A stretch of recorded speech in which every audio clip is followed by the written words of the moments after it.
বিরতির পর স্বাগত।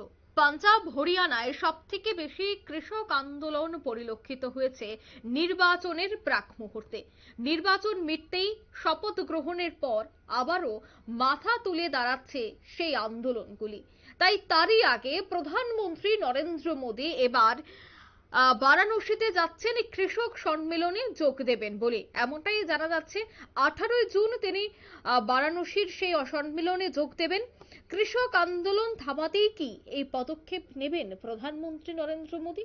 প্রশ্ন কিন্তু উঠছে রাজনৈতিক মহলে। আর সে বিষয়ে বিস্তারিত জানবো, টেলিফোন লাইনে রয়েছে সাংবাদিক রক্তিম সিদ্ধান্ত। রক্তিম, 18 তারিখে বারাণসী সফরে যাচ্ছেন প্রধানমন্ত্রী এবং অন্যদিকে দেখা যাচ্ছে যে শপথ গ্রহণের পরই মাথা তুলে দাঁড়াচ্ছে কৃষক আন্দোলন। তো কৃষক আন্দোলনকে এক প্রকার ধামাচাপা দিতে বা থামাতেই কি এবার সেই পদক্ষেপ গ্রহণ করলেন মোদী? কি বলবে? দেখো, 18 তারিখে কিন্তু একেবারে প্রধানমন্ত্রী নরেন্দ্র দামোদর দাস মোদী বারাণসীতে কৃষক আন্দোলনে কৃষক সম্মেলনে যোগ দিতে যাচ্ছেন।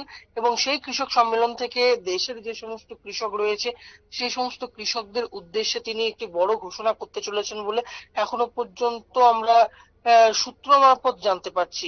এবং আমরা যেটা জানতে পারছি যে প্রধানমন্ত্রী নরেন্দ্র দামোদর দাস মোদী তৃতীয়বারের জন্য প্রধানমন্ত্রী হিসেবে শপথ নেওয়ার পর থেকে কিন্তু আবারও কৃষক আন্দোলন একেবারে হরিয়ানাতে বাড়তে শুরু করেছে। এবং সেই আন্দোলনকে ধামাচাপা দেওয়ার উদ্দেশ্যেই কি প্রধানমন্ত্রী নরেন্দ্র দামোদর দাস মোদী এই বেনারসে গিয়ে কৃষক সম্মেলনের মধ্য দিয়ে সেই আন্দোলন ধামাচাপা দিতে চলেছেন, সেটা কিন্তু এখন দেখার বিষয়।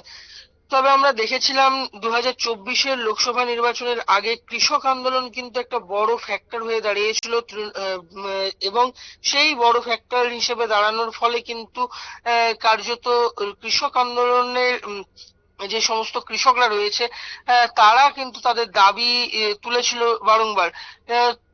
এবার কিন্তু কিছুটা হলেও বিজেপিকে কৃষকদের সে সমস্ত দাবি মেনে নিতে হবে, কারণ এবার বিজেপির একক সংখ্যাগরিষ্ঠতা নাই, এনডিএ সরকার হয়েছে। এনডিএ সরকারের অন্যান্য যে সমস্ত শরিক দলগুলি রয়েছে তাদের সঙ্গে সুসম্পর্ক রাখার জন্য কিন্তু একেবারে বিজেপিকে কৃষকদের আন্দোলন মেনে নিতে হবে বলে মনে করা হচ্ছে। পাশাপাশি হরিয়ানাতে যে কৃষক আন্দোলন মাথাচাড়া দিয়ে উঠছে সেই কৃষক আন্দোলনের যে সমস্ত নেতৃত্ব রয়েছে তাদের সঙ্গে গতকালই কিন্তু দেখা করতে গিয়েছিলেন পশ্চিমবঙ্গের মুখ্যমন্ত্রী মমতা বন্দ্যোপাধ্যায়ের নির্দেশ অনুসারে তৃণমূল কংগ্রেসের একটি প্রতিনিধি দল। তৃণমূল কংগ্রেসের প্রতিনিধি দলে ছিলেন ডিরেক ওব্রাহিম সহ একাধিক তৃণমূল কংগ্রেসের রাজ্য সভার যারা সাংসদ রয়েছেন তারা তারা সেখানে গিয়ে কৃষকদের অভাব অভিযোগ শোনেন। পাশাপাশি যেটা আমরা জানতে পাচ্ছি যে মুখ্যমন্ত্রী মমতা বন্দ্যোপাধ্যায়ের সঙ্গে ভার্চুয়ালি তারা কথাও বলিয়ে দেন ফোন মারফত কৃষকদের। এবং মুখ্যমন্ত্রী মমতা বন্দ্যোপাধ্যায়ও কিন্তু সেই সমস্ত কথা শুনেছেন। এরপরই কিন্তু প্রধানমন্ত্রী নরেন্দ্র মোদীর এই সিদ্ধান্ত, 18 তারিখ বেনারসে যাবেন তিনি এবং বেনারসে গিয়ে কৃষক সম্মেলনে যোগ দেবেন।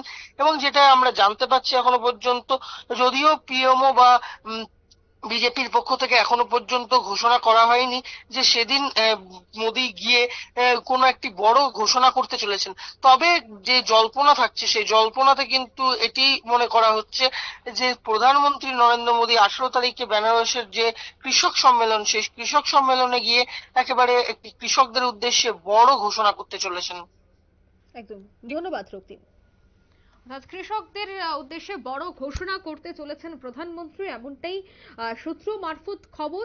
তাই 18 তারিখ পর্যন্ত আমাদের অপেক্ষা করতে হবে। 18ই জুন তিনি বারাণসীর উদ্দেশ্যে রওনা দেবেন এবং সেখানেই কৃষক সম্মেলনে অংশগ্রহণ করার পর তিনি কি বক্তৃতা রাখেন এবং কি সিদ্ধান্ত গ্রহণ করেন তার দিকে আমাদের অবশ্যই নজর থাকবে। নিয়ে নিচ্ছে ছোট্ট একটি বিজ্ঞাপন বিরতি, সঙ্গে থাকুন।